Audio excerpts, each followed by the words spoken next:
Does your kid struggle with big emotions and you've tried lots of parenting hacks and tips and tricks and you've read lots of blogs, but nothing seems to be working for your kid? Hi, everyone. I want to start out by letting you know if you're struggling with a child who's struggling with big emotions, you're not alone. This is a common thing in lots of families. And you know what else, though? I've seen lots of children and lots of families experience success in navigating big emotions.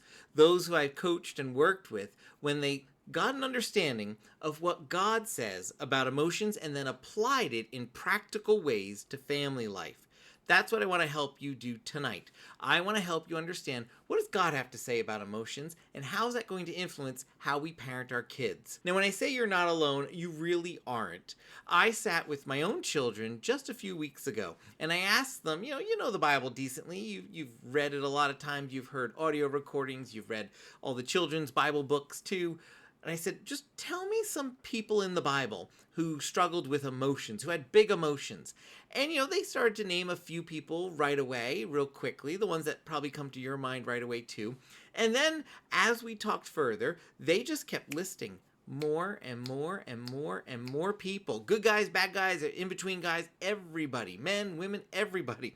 Before 5 minutes were up, not that I set a timer, but before 5 minutes were up, we had a list that was like 2 columns long, the whole page, and we were already on to the back. So when I say you're not alone with big emotions and that being a challenge, I really mean it. The Bible is littered with people who struggled with big emotions, and God used many of them to do great things for his kingdom. So let's talk about 6 truths that we can find right here in the Bible about emotions so we can get God's perspective on this so it impacts our parenting. I want to start out with this first one. Emotions are God-given. Emotions are something God's given us. I want you to just look at the first few pages of the Bible. There's Adam. He's been created. He's naming all the animals, and he's watching as there's a male and a female of each animal. And then he looks, he's like, hey, where's my female? And so God creates Eve. And when Adam sees Eve, first of all, he experienced a little emotion right there when he was looking around like, hey, where's my partner here? But when Adam sees Eve, the Bible records what he says. He's like, bone of my bone, flesh of my flesh. This is who I'm going to call woman because she came out of me. BJ's translation of those verses, Adam looked at Eve and went, wow.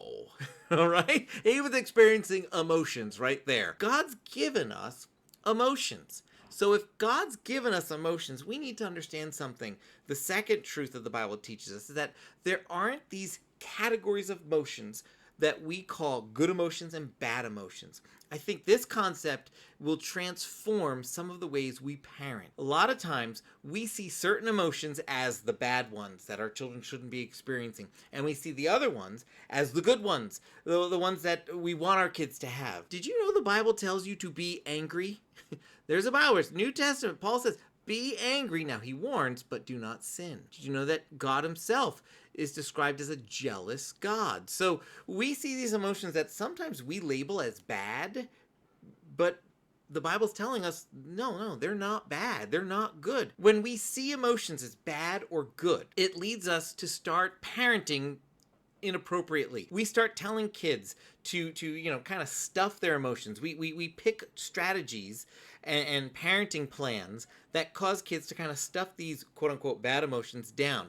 And we start trying to cure our kids of these emotions, but the Bible doesn't tell us to do that. There's been a reaction to that type of parenting swinging all the way on this side where parents start saying, you need to just let it out. You need to express your emotions fully. You need to vent your anger and things like that. Well, the Bible doesn't really recommend that either and has some specific scriptures about venting like that as well. The Bible looks at emotions completely differently, and it doesn't look at it in this dichotomy that we've set up. That's where this third truth comes in. The Bible looks at emotions as signals for your heart. God's given you emotions and your child emotions as signals for the heart. We often think about happy emotions and how, the signals to our hearts are just saying, hey, life's going as planned, life is good, just keep moving forward. Kids often struggle, though, with three categories of emotions. We could list all kinds of emotions, but they tend to fall within three categories of what children struggle with. They tend to struggle with feelings that are either angry, anxious, or sad. And they struggle with those to certain extremes, and there's different variations of those. But just think about them in those three broad categories of angry, anxious, or sad. And when your child's feeling sad, the emotions that they might be experiencing, whether it's loneliness or guilt or depression or sadness or loneliness, those emotions are saying you need to recharge, right? That's the signal that your heart should be receiving. When your child's struggling with feeling anxious, whether they're worried about something or concerned or really truly anxious, anything in between, what their hearts are hearing is something bad might happen to me, something bad might happen to others. And so depending on how extreme it is, they might need to slow down, they might need to stop and process. But those are the signals that those anxious feelings are causing. And anger is telling you there's a problem and it needs to get fixed because it's wrong what's happening. So anger is trying to drive you forward. But have you ever tried to solve a problem with anger? That's not going to work too well. So you need, again, depending on how strong that anger feeling, if it's just frustration or being a bit upset, or is it really rage or true deep anger and mad, you might need to stop and process as well. These are ways that emotions are acting as signals for our heart. That's God's intention in giving us emotions. Now, if this whole concept of signals for your heart being what emotions are has sort of opened your mind up and is causing you to think a little differently, do me a favor, hit that like button right now on this video. First of all, it tells me that this is helping you. And secondly, it tells all those algorithms out there, hey, more parents should see this video BJ made. So hit that like button. It really does help. I often think about this issue of signals for your heart the same way I think about the lights on my car dashboard.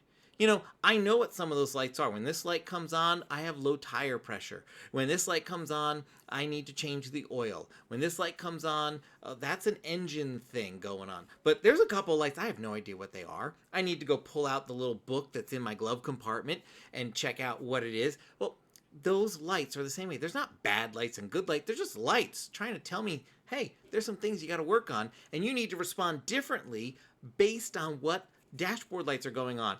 If the low oil light is going on, I shouldn't be pulling over to fill the tires. It doesn't work.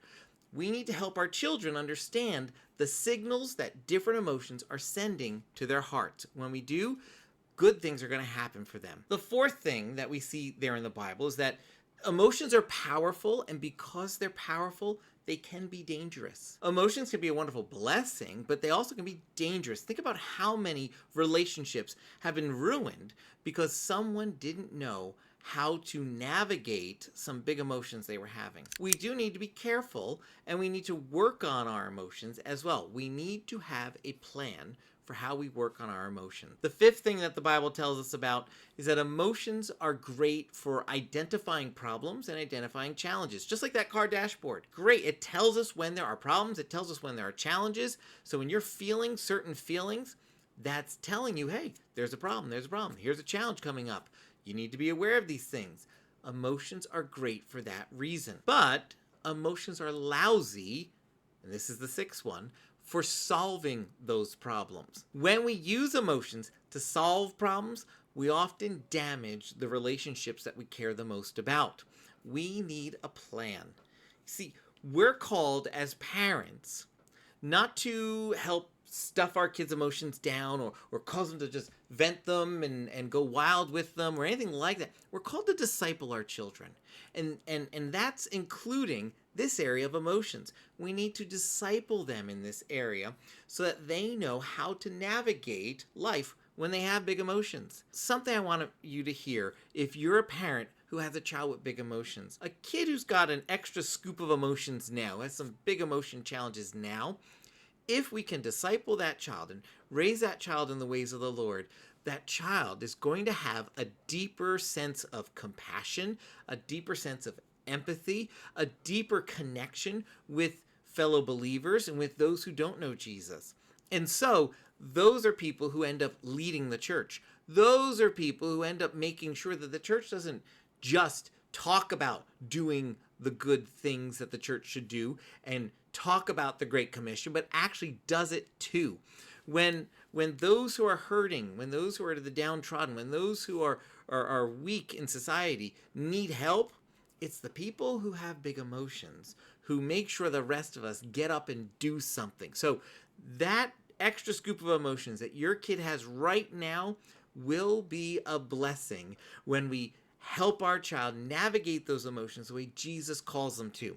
But it is challenging right now for them. And so they need us as their parents to disciple them in that way. I want to give you a free parenting resource. You can get this resource in the link in the description down below. It's called Your Child's Roadmap for Navigating Big Emotions. There's lots of things that we need to do to help our children with big emotions. One of the first things they need to do, though, they need to figure out that they're having them. They need to be able to identify emotions earlier in the process so they can respond to them rather than react to them.